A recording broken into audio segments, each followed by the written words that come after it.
ആരാണ് ഈ കറുപ്പ്?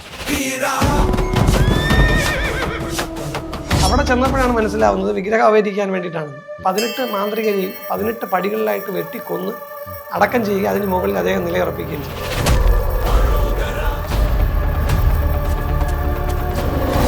വലിയ അരിവാളുകൾ, ബീച്ചരിവ വെച്ചാണ് അദ്ദേഹത്തിന് പൂജ നടത്തുന്നത്. എത്ര വേണ്ടപ്പെട്ടവരായിരുന്നാലും എത്ര പേര് ഉപാസിച്ചാലും സത്യത്തിൻ്റെ കൂടെ നിൽക്കുന്ന ഒരു ദേവനായിട്ടാണ് അദ്ദേഹത്തിനെ കണക്കാക്കുന്നത്. അടുത്ത കുശൻ വന്ന സമയത്ത് തീയിൽ കൂടെ വന്ന് ശരീരം കറുത്ത് വന്ന പേരായതുകൊണ്ടാണ് അദ്ദേഹത്തിന് കറുപ്പന്നൻ സ്വാമി എന്ന് പേര് വന്നു. ഈ തമിഴ്നാട്ടിലെ സിദ്ധ പാരമ്പര്യത്തിലെ പൂർണ്ണമായിട്ടുള്ള രീതിയിലായിരുന്നു നാരായണ ഗുരുദേവന്റെ ഓരോ പദ്ധതികളും.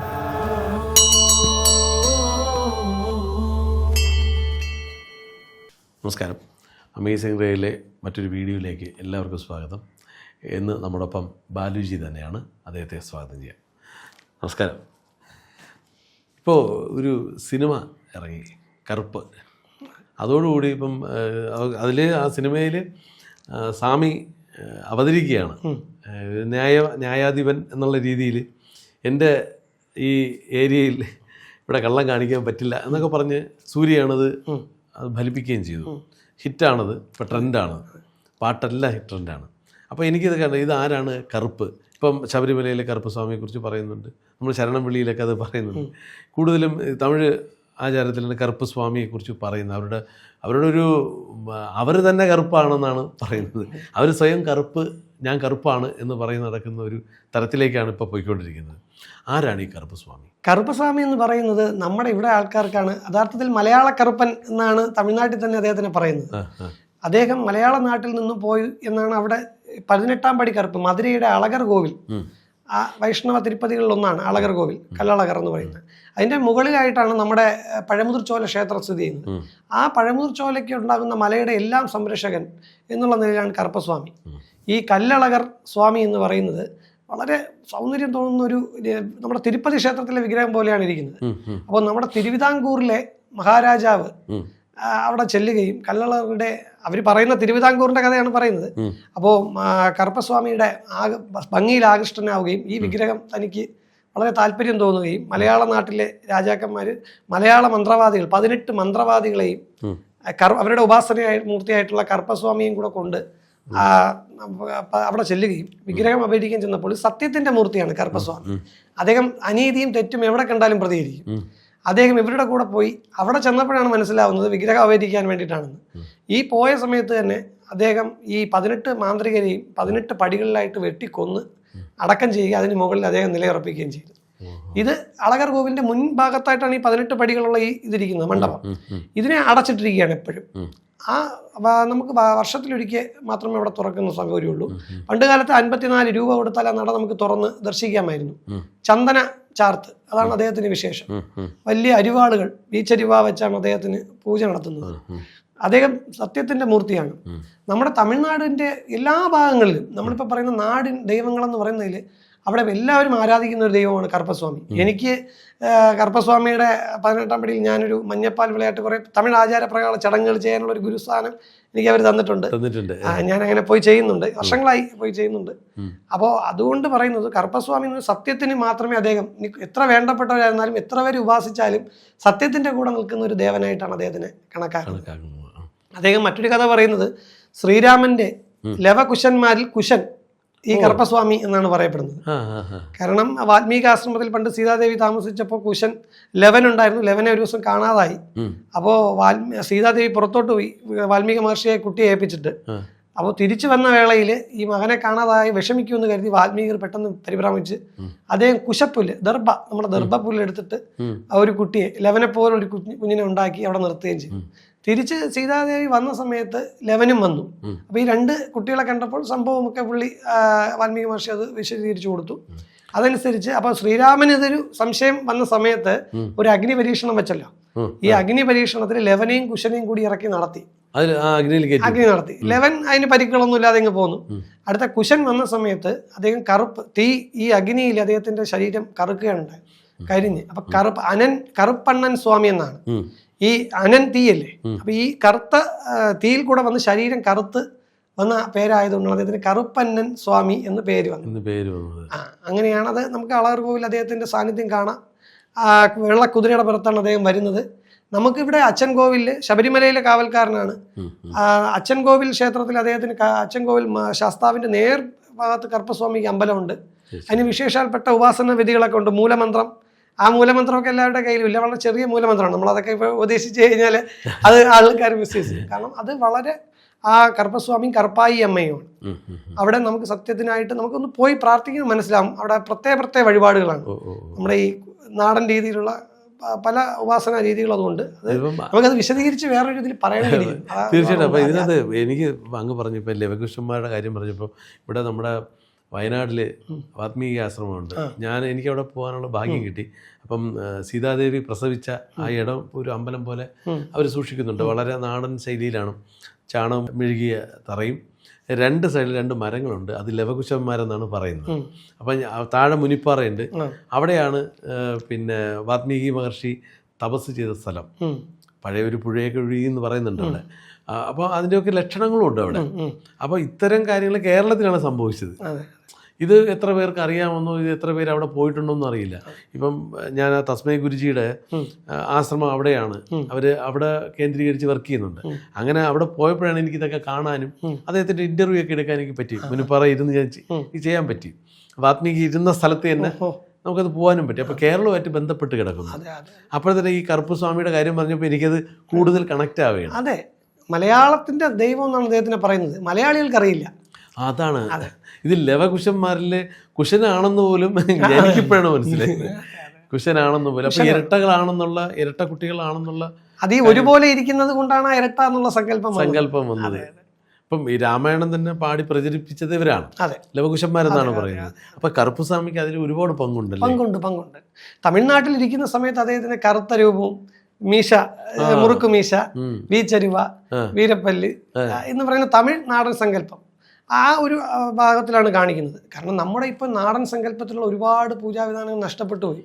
എല്ലാവരും ഇപ്പൊ പറയുന്നത് നമുക്ക് ആ രീതിയിൽ പൂജിക്കുന്ന ഇപ്പം എല്ലാം ഒരു തന്ത്രസമുച്ചയത്തിന്റെയോ അല്ലെങ്കിൽ ഒരു രീതിയിലുള്ള പ്രതിഷ്ഠകളും കാര്യങ്ങളും ഒക്കെയാണ് നടത്തിക്കൊണ്ടിരിക്കുന്നത്.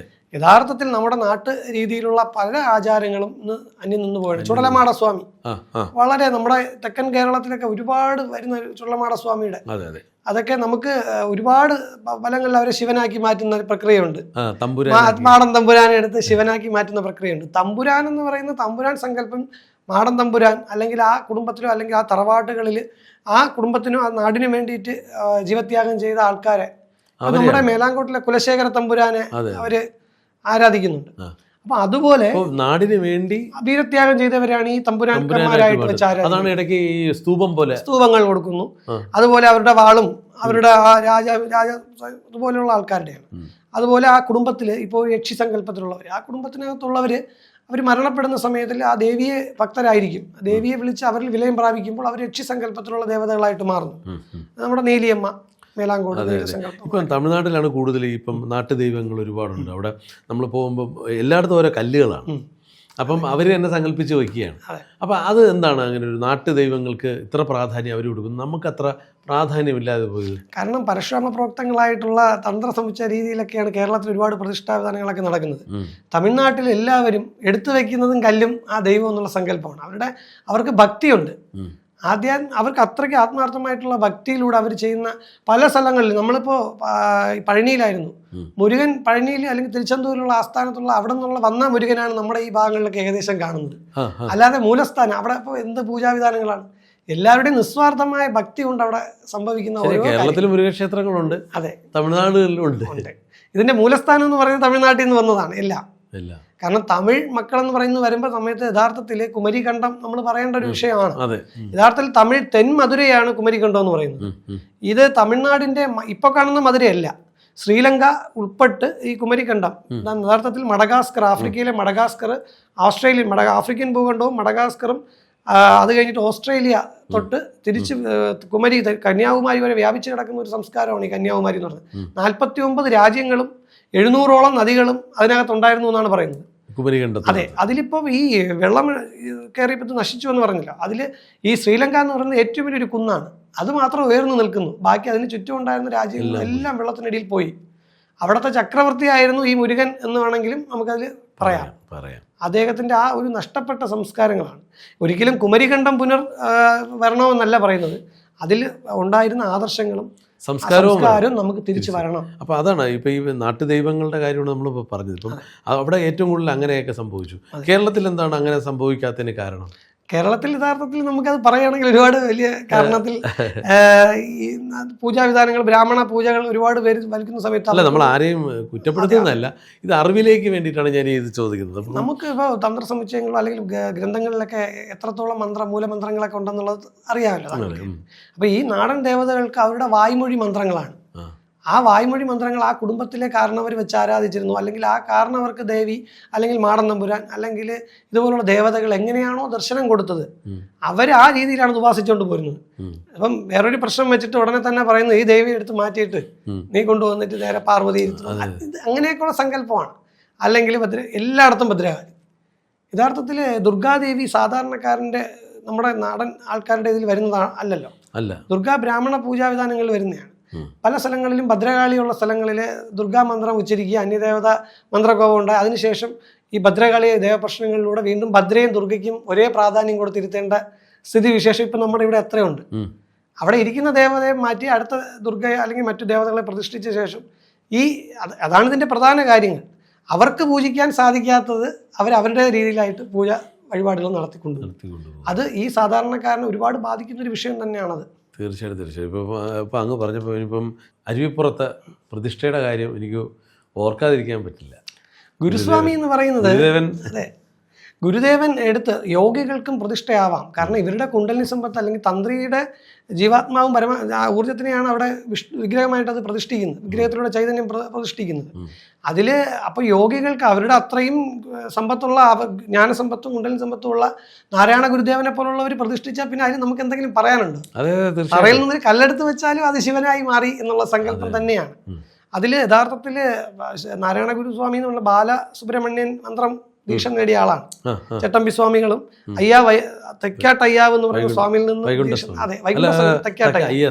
അയ്യാ സ്വാമിയിൽ നിന്നും ബാലസുബ്രഹ്മണ്യം. ഈ സിദ്ധന്മാരുടെ ഏറ്റവും പ്രധാന ഉപാസനാ ദൈവങ്ങൾ എന്ന് പറയുന്നത് ഒന്ന് മുരുകൻ സുബ്രഹ്മണ്യനും ബാല ത്രിപുര സുന്ദരിയാണ്. അപ്പോൾ ഈ ബാലാദേവിയുടെ മന്ത്രം അത് ബാലസുബ്രഹ്മണ്യ മന്ത്രമാകുമ്പോൾ ബാലയുടേതും ബീജങ്ങൾ തമ്മിൽ സുബ്രഹ്മണ്യ മന്ത്രം കൂടി യോജിച്ചാണ് വരുന്നത്. ജ്ഞാനത്തിന്റെ ദേവതകളാണ് അവർ. അപ്പം നമുക്ക് ഈ ബാലസുബ്രഹ്മണ്യനെ ഉപാസിച്ച് ജ്ഞാനം നേടിയ ഇവരാണ്, ഈ ആൾക്കാരാണ്. അവരിലൂടെയാണ് നമ്മളിപ്പോൾ പല പല കാര്യങ്ങളും മനസ്സിലാക്കുന്നത്. അപ്പം ഗുരുദേവൻ അങ്ങനെ ഒരു പ്രതിഷ്ഠ ചെയ്തുകൊണ്ട് ഒരു കേരളത്തിൽ തന്നെ ഒരു മാറ്റം സംഭവിച്ചു. ഈ മഞ്ഞ വസ്ത്രം ഗുരുദേവൻ ധരിച്ചു. ഈ മഞ്ഞ വസ്ത്രം എന്ന് പറയുന്നത് മുരുകന്റെ ബാലഭാവത്തിലുള്ള സുബ്രഹ്മണ്യന്റെ വസ്ത്രം തന്നെയാണത്.